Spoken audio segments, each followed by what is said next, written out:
ఓం నమో వెంకటేశాయ. అందరికీ నమస్కారం అండి. మనకిప్పుడు పురటాసి మాసం మొదలవబోతుంది. పురటాసి మాసం అనేటప్పటికీ మనందరికీ అర్థం అవ్వకపోవచ్చు, మన తెలుగువారికి తెలియకపోవచ్చు పురటాసి అంటే. పురటాసి అనేటప్పటికీ తమిళవారి ఒక నెలకి ఉన్న పేరు పురటాసి. ఈ నెల అంటే తమిళ వారికి ఎంతో విశిష్టమైనది. ఎలాగంటే మనకి కార్తీకము, శ్రావణం ఎంత ప్రత్యేకమైనవో అంత విశిష్టమైనది ఈ పురటాసి మాసం తమిళ వాసులకి. అయితే ఈ తమిళ వాసులు ఈ నెలలో ఆ వైకుంఠ వాసుని ఎంతో విశేషంగా పూజిస్తుంటారు. అలా విలవేపుగా చేసుకొని ఎన్నో నిత్య పూజా కార్యక్రమాలతోటి, దీపదూప నైవేద్యాలతోటి నిత్యం కూడా కొలుస్తారు ఆ వైకుంఠవాసుని. ఎందుకంటే ఈ పురటాసి మాసంలోని ఎన్నో ప్రత్యేకతలు ఉన్నాయని చెప్పవచ్చు. అయితే మన తెలుగు వారికి చెప్పుకోవాలి అంటే ఈ పురటాసి మాసం తిరుమల శనివారాల పూజ అనేది మనం ఆచరిస్తూ ఉంటాం, ఎంతో ప్రత్యేకంగా ఆచరిస్తూ ఉంటాం కూడా.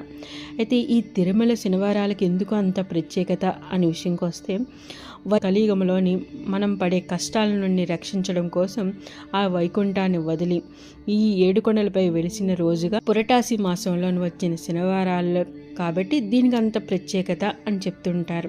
అయితే ఈ తిరుమల శనివారాలలోని ఎవరైతే ఆ శ్రీనివాసుని పూజిస్తారో వాళ్ళకి శని బాధల నుండి విముక్తి కలుగుతుందట. ఏలినాటి శని కానీ అర్ధాష్టి శని కానీ ఎవరికైనా పెట్టి పీడిస్తున్నప్పుడు అలాంటి వారందరూ కూడా ఈ తిరుమల శనివారాల పూజ ఎవరైతే ఆచరిస్తారో వాళ్ళకి ఖచ్చితంగా దాని నుంచి విముక్తి పొందుతారట. అంత విశేషమైనది ఈ తిరుమల శనివారాలు. అయితే ఈ శనివారాలను మనం స్వామివారిని ఎలా పూజించుకోవాలి అనే విషయంకి వస్తే, తిరుమల శనివారాలు అనేటప్పటికీ మనకి 7 శనివారాల పూజని మనం ఏ నియమ నిష్టలతో ఆచరిస్తామో అదే తోటి ఈ పూజను అనేది ఆచరించాలట. అయితే ఉపవాసం చేయగలము అనుకున్న వారు ఉపవాసం ఉండి ఈ పూజని ఆచరించవచ్చు. లేదు ఉపవాసం చేయలేము అనుకున్నప్పుడు ఒంటిపూట భోజనం ఆచరించి కూడా ఈ పూజని అనేది ఆచరించవచ్చు. కాకపోతే ఈ పూజలో ప్రత్యేకంగా తిరుమల నామాలని అనేది ఈ పూజలో ఏర్పాటు చేసుకోవాలి.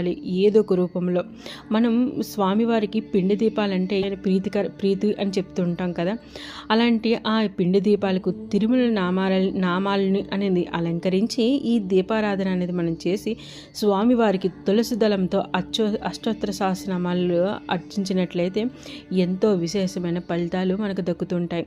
అయితే స్వామివారికి గోవిందనామాలని, వజ్ర కవచమని ఏదైనా ప్రత్యేకం ఆచరిస్తూ స్వామివారిని పూజించడం వల్ల విశేషమైన అనుగ్రహం మనకు దక్కుతుందని చెప్పవచ్చు.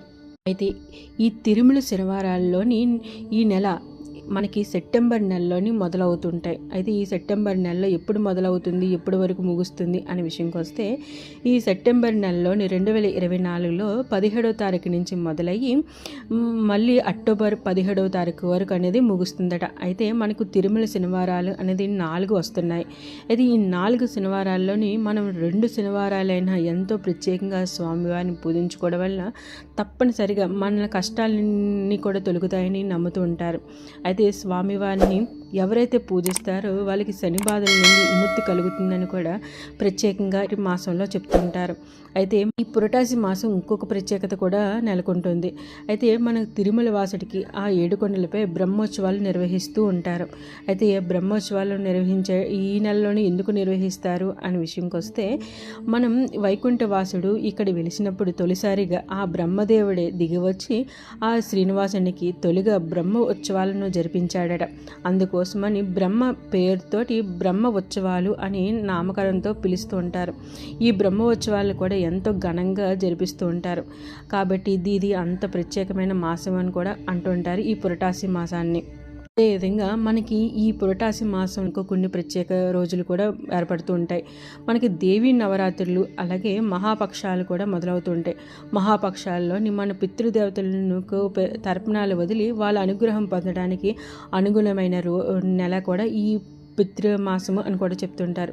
కాబట్టి ఎంతో విశిష్టమైనది ఈ తిరుమల శనివారాలు. ఎవరైతే పూజిస్తారో తప్పనిసరిగా వాళ్ళకి శని బాధలన్నీ తొలగి వాళ్ళకున్న కష్టాలన్నీ తొలగడానికి ఒక అద్భుతమైన మాసము, అద్భుతమైన రోజులు ఈ తిరుమల శనివారాలు. కాబట్టి మనలో మన స్తోమత తగ్గట్టు ఎవరైనా పూజించి ఆ స్వామివారికి అనుగ్రహం పొంద. మీ అందరికీ ఈ వీడియో నచ్చితే లైక్ చేయండి, షేర్ చేయండి, సబ్స్క్రైబ్ చేయండి. Thank you for watching.